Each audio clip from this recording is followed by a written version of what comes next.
अरे बोल की. ती पूजा कोण आहे?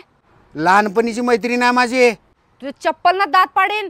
मेसेज करायचं बंद कर. ती काकू आहे माझी.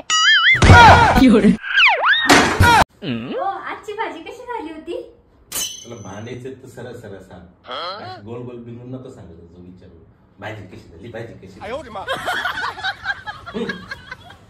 जावाई, तुम्ही आमच्या पोरीला लय सासरवास करायला लागला. लग्न झालं तर तेव्हा तुमची पोरगी किती किलोची होती? 50 किलोची होती. आणि आता किती? आता 75 किलो.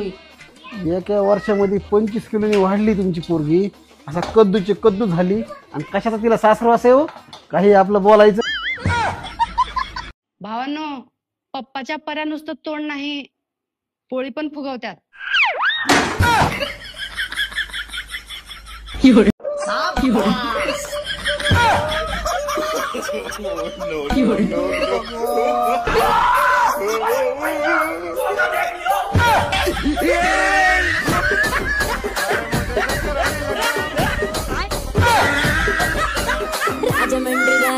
मित्रांनो, घरात जर आकाशकंदील दरवाजाच्या वरती उजव्या हाताने लावल्यावर किंवा आकाशकंदील आग्नेय दिशेला लावल्यावर सुख शांती आणि मनशांती लाभते.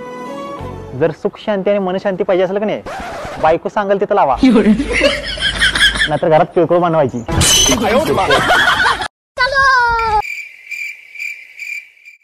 का पाता